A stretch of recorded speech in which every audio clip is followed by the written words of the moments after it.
Hi, class. For this lecture, we are going to look at creating a productive learning environment and how we implement effective assessment strategies.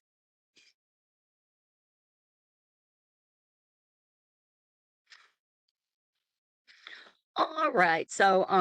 Creating a productive learning environment and implementing effective learning strategies, understanding these are key to student success. So, the more we understand the importance of these components in the classroom and how critical they are for cultivating an atmosphere that ensures student engagement, growth, and achievement, we want to look at these strategies and these ideas of a productive learning environment.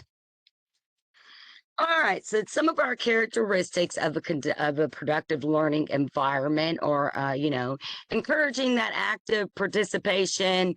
Try to get groups working together. I would say kind of avoid getting cliche groups. Try to break it up to where your students are always working with different people. That's what I like to do in my classes. I will usually put people in my live classes.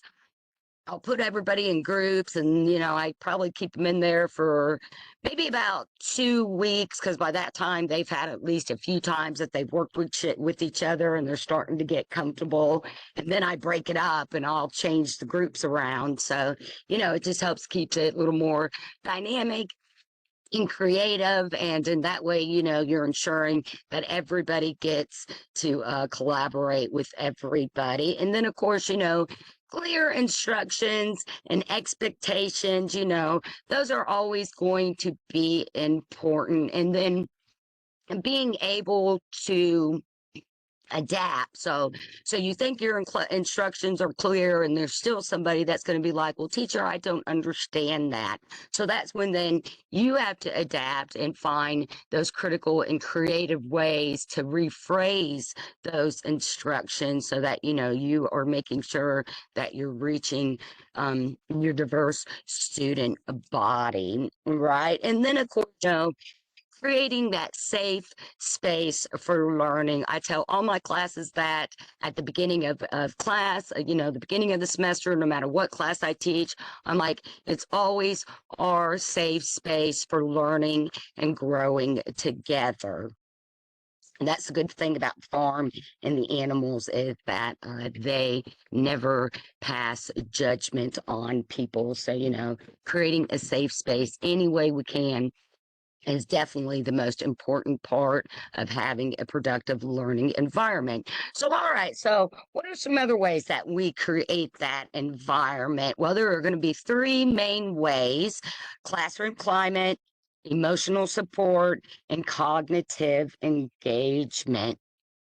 So, under our classroom climate, we want to promote positive social interactions, develop that supportive classroom environment that's going to enhance our students' well being and help facilitate their academic success. And okay, once again, creating that sense of community and encouraging collaboration, those are going to be crucial elements of our classroom environment.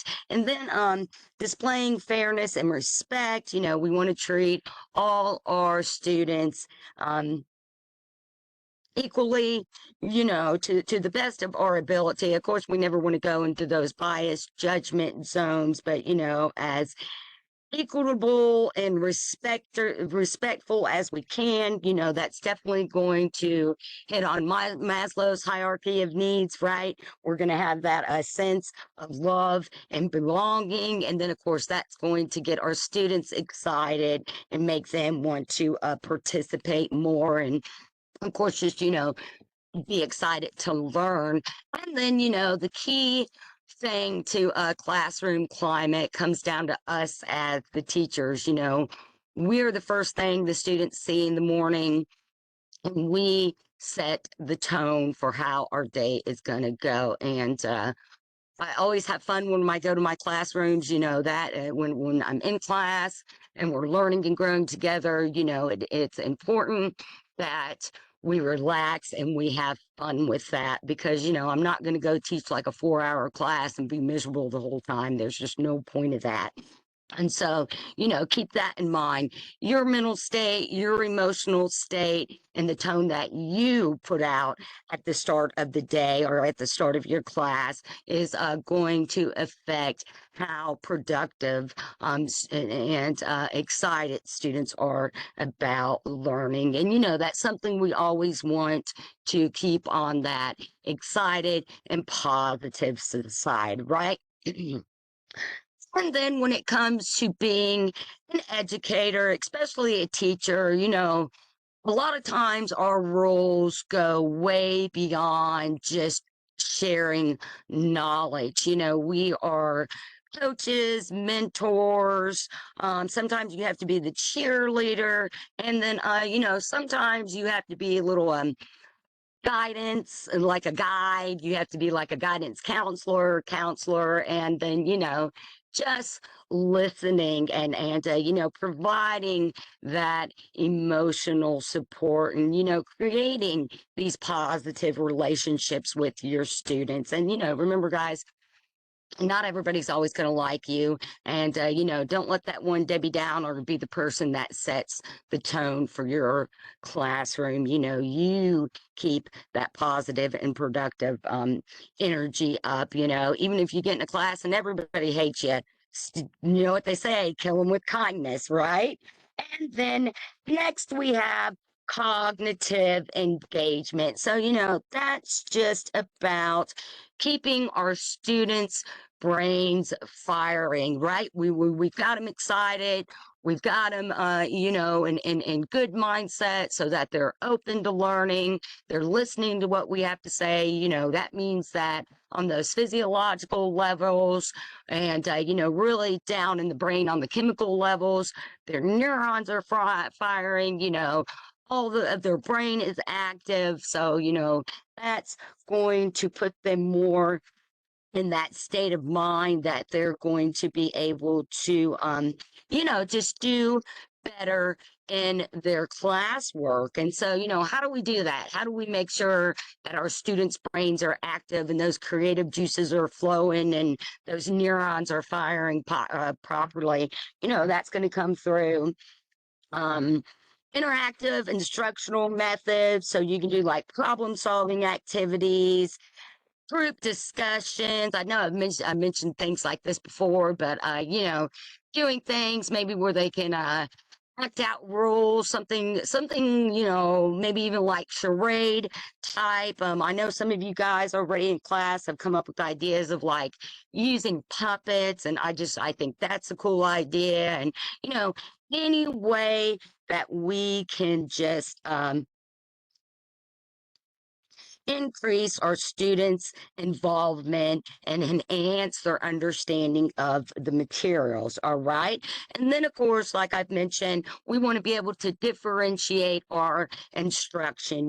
This is where we want to recognize that, each of our students will be unique individuals. So, there's a diverse um, body of learning needs that we're going to be dealing with. And, every class is going to be different from the last class, right? And so, it's like with every class, you're starting over again. It doesn't matter how many times you teach the material, you're starting over. And to keep your neurons firing and you from being bored, it's my best suggestion would be is that with each class you try to learn something new too. You'll find that when you get on this side and you're the teacher, you're going to have set lesson plans, you're going to have set lectures and set resources, or at least I recommend that you do that, because you don't want to be stressed out in your job. So, the more you can keep yourself organized and consistent, because that is an important part of it too, and at the same time, you want to be doing that professional development so that if something new comes up in the pedagogy or something new comes up in the literature, you can easily adapt that into your lessons and your lectures. And so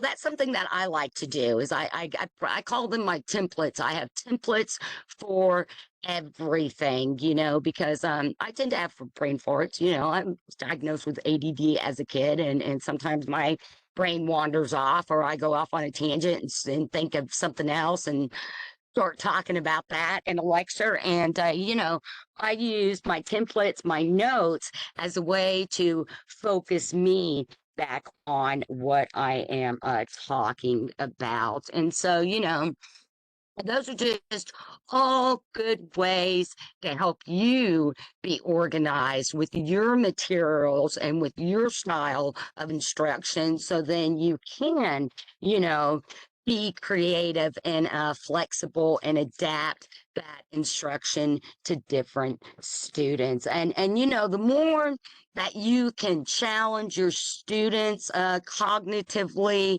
the more it's going to just, help their brains grow, excuse me. And so, by promoting positive interactions, I should have wrote this in there too, setting that positive tone, providing that emotional support, and, being diverse and creative with our cognitive engagement. That's how we can create that conducive learning environment. And once again, these tips for creating a productive learning environment, these assessments that we're going to go over, they're dynamic. And that means just like, they're always adapting, as we learn just more about education, as we learn more about how to educate diverse people and how we learn more about how the human brain works. The assessments are always going to, kind of learn and grow themselves. And so, that's why it's important that we have these basic foundations. It's important that, we are using these techniques and strategies in our classroom, because it's also a collaborative effort on the behind the scene things that you do. And so, all of that leads to helping you create more of that positive learning environment. All right. And so, in doing that, we are, establishing routines, we're building relationships, and we're setting those clear expectations that are going to allow our students to, hopefully share their unique skills and gifts, develop those skills and gifts. And that is where our assessments come in. They're meant to guide instruction and help monitor our student progress. All right. So when it comes to the definition and significance of assessment in education, the American Psychological Association defines assessment as the systematic process of gathering and interpreting evidence to evaluate students' knowledge, skills, and capacity. So, the way that we do that is by measuring learning progress. We're making informed educational decisions, and we are guiding the instruction, right? And so assessments, they can foster student engagement and their motivation by promoting self-reflection. And then, of course, we do that by providing those clear expectations of what the assessment outcomes or objectives are. If you guys notice in all your classes, there's always these objectives that we have every week. And, that's what the assessment, these types of assessments. So like, and with our online classes of educational psychology, We do that through our discussions, even if you're in a brick and mortar building, we're going to have quizzes. We do that online. We have papers that we write, there are activities that we do, and all of this is, related back to assessment. Those are all different types of assessment. All right. So we actually have we'll put that. Okay, we'll do performance assessment. There are actually two different categories there. We have formative assessments, we have summative assessments, and then we have performative assessments. So basically, these are going to be authentic assessments and what's the other one, and basically balancing these assessment methods. So we'll go into that a little more here in just a minute. All right. So with our formative assessments, these occur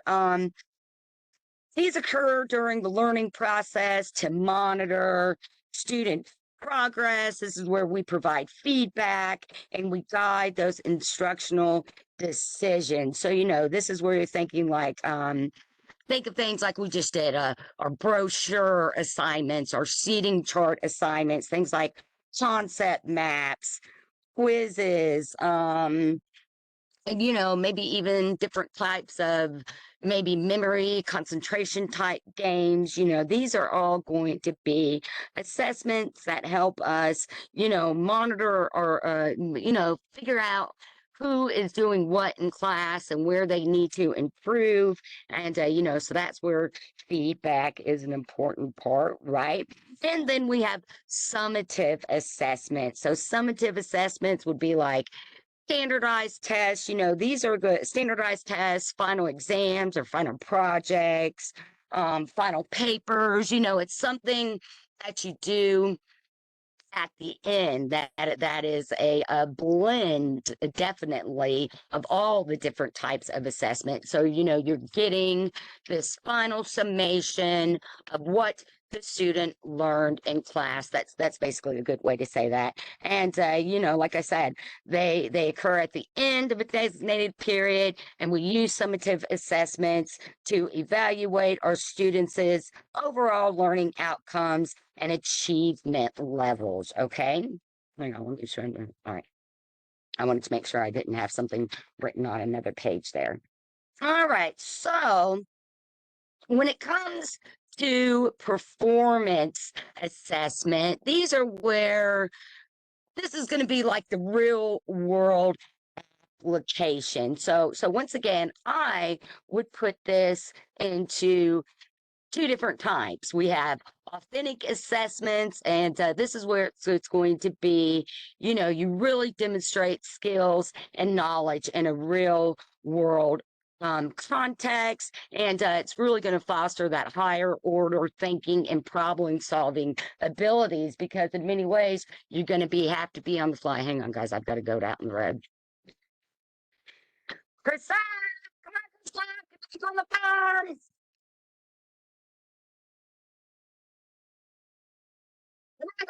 I'm out on the farm. Come on. All right, he didn't come back, but he's standing right on the other side of the road, so I can see him. And goats are not like deer; they don't just jump out in front of you. So with authentic performance assessments, we're really challenging our critical and creative skills, because we're put in the moment, right? You're in the moment, you're in the real world, or maybe you're just doing an experiment where you pretended to do, that you're doing. And that is, like I said, it's really gonna get our brains going, right? All right. So I would say when it comes to the different types of assessments, another type of the performance, and definitely we could say could stand on its own too, is the idea of blended or balanced assessment methods. So, basically you're using a combination of all of these different types of assessment. And, by employing all of these assessment methods in your classroom, you're going to get a more holistic view of what your students' knowledge and skills levels are. So, you'll get a better idea of their overall performance. That's what I'm going to next one. Okay. All right. So when it comes to our best practices for creating effective assessment strategies, like I said, we want to make sure that our assessments align with our learning objectives. We want to do, a balanced, blended assessments. And then, we want to provide timely and constructive feedback. That helps students understand, where they're at and what necessary changes they need to make. Or not really, that sounded terrible. That sounds more like the negative side of how you can view feedback. And it's more about just, pointing out those things that they can improve on. That's definitely a better way to say it, because when it comes to feedback, you do have to be careful in how you word it. Sometimes students will, feel like you're taking something out on them. And remember that whenever a student comes at you with negativity, that it's your job to continue to set that positive and productive tone. And so this is where templates come into are useful again, guys. Have a template for your feedback so that you're making sure you are giving students that consistent information that they need to know. And don't think that by telling your students every week you need to keep working on your APA, that you're just a broken record, because sometimes people do forget. We're all busy doing other things, and that's the only example I can come up on. But providing that, or maybe let's say you're in the kindergarten classroom and the kid doesn't keep listening, and they don't cross their T's right or something, you know what I mean? Then, consistent. You want to make sure you're doing that. You want to make sure you're doing that. Did you remember to include this? Did you remember to include that? That is part of our job, is to keep reinforcing certain ideas. And then, of course, pointing out the positives and encouraging our students, right? And then we also so encouraging our support students and being supportive. We want to make sure that some of our feedback is specific towards that student too. So like I said, you want to have those templates to help you out, so that you're making sure you're hitting everything you want your students to know. You're consistent with it, and also so that you're not being biased. It's like everybody gets told that. If everybody is getting told that, then nobody is getting singled out for anything. You guys see what I'm saying? Even when you do instructions and things like guidances and in creating your assessments, consistency is a key part of that. And you'll probably learn more about that, those of you that are actually going into education, as you delve more into your classes and things like that. All right. So basically, assessment, it plays a pivotal role in educational psychology and how we direct our classrooms, because it guides the instructional decision making. It's going to measure our student learning outcomes, and it's going to promote that meaningful feedback. And so, when we understand these different types of assessments, we implement those best practices in our classroom. That's how we create that supportive learning environment, and we're fostering student engagement, growth, and a sense of achievement. And, assessments, they're not just evaluation tools. They are a way to help inspire and empower our students in their educational journey. So as educational psychologists, we want to apply this knowledge to our practice and keep working on adapting these assessment strategies and absolutely continuing to promote our student success. So, when we establish that productive learning environment, we implement those effective learning strategies, we are facilitating our student engagement and achievement. And, we do that by promoting positive interactions. Remember, we set that positive and productive tone. We provide, the emotional support and foster those cognitive engagements. And, when we add assessments into that, we're able to, adapt and tailor our teaching styles or assessment styles so that we're making sure we're reaching that diverse, student body. And, we're encouraging that continued educational growth. And even, once again, as educators, we're hitting on pretty much all of it.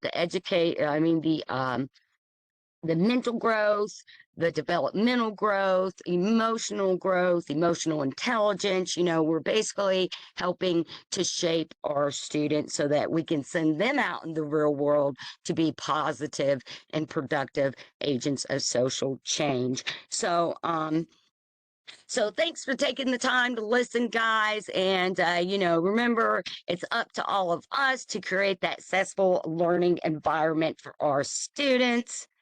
And then once again, guys, there are just my references. So if anybody wants to look more into those, and then I'm here for anything that you need, guys, reach out to me. Thanks. Bye.